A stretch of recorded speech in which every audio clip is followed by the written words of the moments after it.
Hello every one. ഇന്ന് നമുക്ക് evening സ്നാക്കായിട്ട് എളുപ്പത്തിൽ ചെയ്തെടുക്കാൻ പറ്റിയൊരു ചിക്കൻ പക്കോടൻ്റെ റെസിപ്പി ആയിട്ടാണ് വന്നിട്ടുള്ളത്. നല്ല ടേസ്റ്റിയാണ്. അപ്പോൾ അത് കുറച്ച് ബോൺലെസ് ചിക്കൻ കയ്യിലുണ്ടെന്നുണ്ടെങ്കിൽ നമുക്കത് പെട്ടെന്ന് തന്നെ തയ്യാറാക്കി എടുക്കാം കേട്ടോ. നമ്മുടെ നോർമൽ ഉള്ളിവടനെക്കാട്ടിലും നല്ലൊരു ഡിഫറെൻറ്റ് ടേസ്റ്റാണ്. അപ്പോൾ എങ്ങനെ ചെയ്യാൻ നോക്കിയാലോ. ആദ്യം നമുക്കൊരു പാത്രത്തിലോട്ട് മുറിച്ച് കറിവേപ്പിൻ്റെ ഇല ഇട്ട് കൊടുക്കാം. പിന്നെ നീളത്തിലരിഞ്ഞ വെള്ളുള്ളി, പച്ചമുളക്, മല്ലിയില ഉണ്ടെങ്കിൽ നിങ്ങൾക്ക് മല്ലിയിലയും ചേർത്ത് കൊടുക്കുക.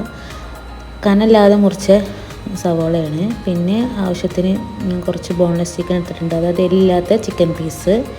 പിന്നെ കുറച്ച് ഇഞ്ചി വെളുത്തുള്ളി പേസ്റ്റ് എടുത്തിട്ടുണ്ട്. പിന്നെ ഇതൊക്കെ മെയിനായിട്ട് ഇടുന്നത് നമ്മൾ ഈ ഈസ്റ്റേണിൻ്റെ ചിക്കൻ ഫ്രൈ മസാലയാണ് കേട്ടോ. ചിക്കൻ മസാല ഉണ്ടെങ്കിൽ അത് ഇട്ട് കൊടുത്താലും മതി. ഞാനിപ്പോൾ ഇത് കയ്യിലുണ്ടായതുകൊണ്ട് ഇത് ഇട്ടെടുത്തു എന്നേ ഉള്ളൂ. അപ്പോൾ അതും ചേർത്ത് കൊടുത്തിട്ടുണ്ട്. പിന്നെ കുറച്ച് ചെറിയ ജീരകം, പിന്നെ ആവശ്യത്തിന് ഉപ്പും ചേർത്ത് കൊടുത്തിട്ട് നല്ല രീതിയിൽ നമുക്കിത് മിക്സ് ചെയ്തെടുക്കുക. ഈ മസാലപ്പൊടി തന്നെ അത്യാവശ്യം എരിവുണ്ട്. പിന്നെ നമ്മൾ മുളക് ഇട്ടിട്ടുണ്ടല്ലോ, അതുകൊണ്ടാണ് ഞാൻ വല്ലാതെ പിന്നെ മുളക് പൊടി കുരുമുളകൊന്നും ഇടാഞ്ഞത്. ഇത്രയുള്ള നമ്മൾ മസാലപ്പൊടി. പിന്നെ ബാക്കി നമുക്ക് ഇതിലേക്കുള്ള മാവിൻ്റെ പൊടികൾ ഇട്ട് കൊടുക്കുക. ഇത് മൈദപ്പൊടിയാണ്. ഞാനിവിടെ ഒരു 3-3.5 ടേബിൾ സ്പൂണോളം മൈദപ്പൊടി ഇട്ട് കൊടുത്തിട്ടുണ്ട്. പിന്നെ ഇതിലേക്ക് കുറച്ച് കോൺഫ്ലവറാണ് നമ്മൾ ചേർത്ത് കൊടുക്കുന്നത്. ഇതിന് പകരം നിങ്ങൾക്ക് അരിപ്പൊടി ഉണ്ടെങ്കിൽ അതും ചേർത്ത് കൊടുക്കുക കേട്ടോ. പിന്നെ ഒരു നുള്ള് ബേക്കിംഗ് സോഡ ഇതും കൂടെ ചേർത്തിട്ട് നല്ല രീതിയിൽ കുഴച്ചെടുക്കുക.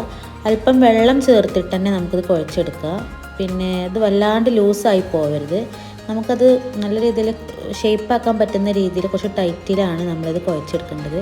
കാരണം ഉള്ളിൽ നിന്ന് തന്നെ നമുക്ക് അത്യാവശ്യം വെള്ളം ഇറങ്ങും. ഇനി നമുക്ക് നമ്മുടെ എണ്ണ ചൂടാക്കാൻ വെക്കാം.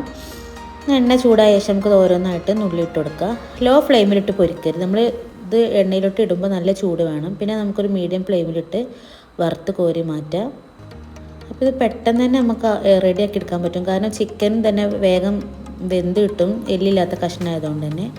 അപ്പോൾ ഒരു 2 മിനിറ്റ് കഴിയുമ്പോൾ നമുക്ക് സൈഡൊന്ന് മറിച്ചിട്ട് കൊടുക്കുക. അങ്ങനെ 2 സൈഡും നല്ല രീതിയിൽ ഗോൾഡൻ കളർ ആവുകയോളം നമുക്കിതൊന്ന് ഫ്രൈ ചെയ്തെടുക്കാം. 2-3 മിനിറ്റിന് ശേഷം ഇത് നല്ല രീതിയിൽ ഫ്രൈ ആയി വന്നിട്ടുണ്ട്.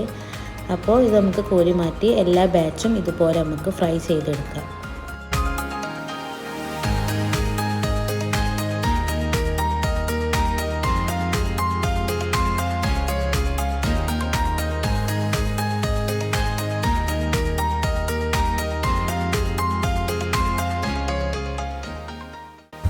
അപ്പോൾ നമ്മുടെ ടേസ്റ്റി ആയിട്ടുള്ള ചിക്കൻ പക്കോട റെഡി ആയിട്ടുണ്ട്.